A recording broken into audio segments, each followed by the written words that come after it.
Hello everyone, good evening. আমি জানি আমি তোমাদেরকে বলেছিলাম সেকেন্ড পার্ট নিয়ে আসছি খুব তাড়াতাড়ি, কিভাবে সেলিব্রেশন হচ্ছে এখানে। কিন্তু কি করব বলো, ট্রেন জার্নি করছিলাম আর তাই জন্য ওভার ভয়েসও দিতে লেট হয়ে গেল। চলো তাহলে ভিড় দেখলে হবে, প্রথম থেকে শুরু করি। দিনটা ছিল 4 তারিখ আর তোমরা সবাই জানো সেই দিন ছিল ইন্ডিয়া আর অস্ট্রেলিয়ার ম্যাচ। তো সেটা ছেড়ে কিভাবে যাই, তাই একটু লেট হয়ে গেছিলো রেডি হতে। বাট আমরা সবাই জানতাম, অধীর আগ্রহী ছিলাম যে ইন্ডিয়াই জিতবে। And finally wait is over, finally ইন্ডিয়াই জিতেছে। তারপর আমি ফটাফট ক্লিনজিং টোনিং করে হালকা টাচ আপ দিয়ে ফুল রেডি। কিন্তু একা রেডি হলে তো হবে না, মিস্টার শর্মাকেও তো রেডি করতে হবে আমাকেই। বাট আমি ওকে রেডি করছি, ও তাকিয়ে আছে টিভির দিকে। ম্যাচ বলে কথা, তাই আর কিছু বললাম না, কারণ আমি নিজেও ম্যাচ দেখার বড় ফ্যান। তারপরে কি, ও আমার চুল ঠিক করে দিল। আসলে আমরা একে অপরের পরিপূরক, হাজব্যান্ড ওয়াইফ হলেও আমরা একে অপরের বেস্ট ফ্রেন্ড। তারপর আর কি, আন্ডারগ্রাউন্ডে চলে গেলাম, তারপরে গাড়ি করে ডাইরেক্ট সাক্ষী।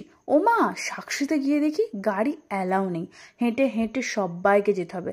সাইডে দেখো পুরো গাড়িগুলো রুকে দিয়েছে, মানে একদম জ্যাম, সবাইকে হেঁটেই যেতে হবে। মানে সাক্ষী থেকে জুবলি পার্ক মোটামুটি 4 কিলোমিটার, মানে 4 কিলোমিটার আগে থেকেই এতটা ভিড়, ভাবতে পারছো সেকেন্ড ডেতেও এতটা ক্রাউড।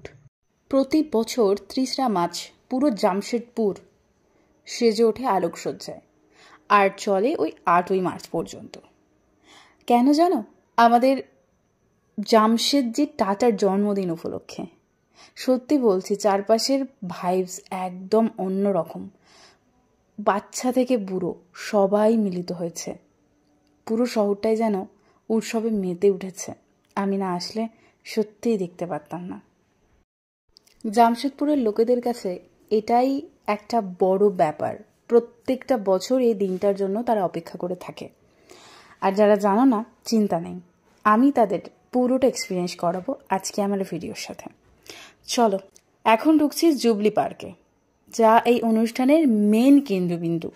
ইতিমধ্যেই তোমরা দেখে ফেলেছো ভিড়, লাইট, রাস্তার দুই ধারে প্রত্যেকটি গাছে আলোকসজ্জা।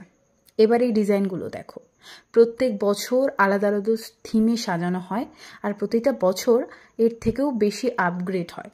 যারা এত পরিশ্রম করে তাদের জন্য আমার স্যালিউট। এখন তো সন্ধ্যা নেমেছে, আর এখনই জুবলি পার্কের আসল রূপ বেরিয়ে আসে। আলো, ফোয়ারা সব মিলিয়ে একটা উৎসবের মতন লাগছে। ভাবতেই অবাক লাগে, একজন মানুষের স্বপ্নের তৈরি করা এই শহর জামশেদজি টাটা শুধুমাত্র একটা ইন্ডাস্ট্রি নয়, একটা কমিউনিটি গড়ে তুলেছিলেন। আর 100 বছর পরেও জামশেদপুরের লক্ষাধিক মানুষ এইভাবে প্রতিটা বছর স্মরণ করে। এটাই আসল লেগেসি। দেখো, অলরেডি আমি হেঁটে হেঁটে 5 কিলোমিটারের বেশি ঘুরে ফেলেছি। আর এই উৎসবের মাঝে এই সবার সাথে হাঁটতে কখন যে এই কিলোমিটারগুলো পার করে ফেলেছি বুঝতেই পারিনি। আর এই জুবলি পার্ক 14 কিলোমিটার জায়গা নিয়ে বিস্তৃত, তো অতটা হেঁটে হেঁটে ঘোরার সাধ্য তো আমার নেই। ভিড় যত বাড়ছে মানুষের ঢলও তত, তাই আমরা গুটি গুটি পায়ে এগিয়ে রইলাম ফেরার পথে। আমি বলবো জামশেদপুরের ফাউন্ডার্স ডে একবার হলেও লাইভ দেখে আসা উচিত। যদি কখনো সুযোগ সময় হয় অবশ্যই আপনারা যাবেন। আমরা তো ফিরছি, কিন্তু পেট পুজো তো করতে হবে, তাই চলে গেলাম সেস্ট্রামে। সব থেকে বেস্ট সাউথ ইন্ডিয়ান খাবার পাওয়া যায়। সাউথ ইন্ডিয়ান মানেই আমার ধোসাই মাথায় গড়ে, আমার ফেভারিট, তো ওটাই অর্ডার করলাম। ওর জন্য ইডলি আর সফট ড্রিঙ্ক অর্ডার করেছিলাম। তো সেগুলো খাওয়া দাওয়ার পরে ফিরলাম রুমে। আমার ব্লগ এই পর্যন্তই, দেখা হচ্ছে নেক্সট ট্রাভেল ব্লগে খুব তাড়াতাড়ি। ততক্ষণে তোমরা ভালো থেকো, সুস্থ থাকো, ভালো লাগলে অবশ্যই কমেন্টে জানিও। আপাতত টাটা।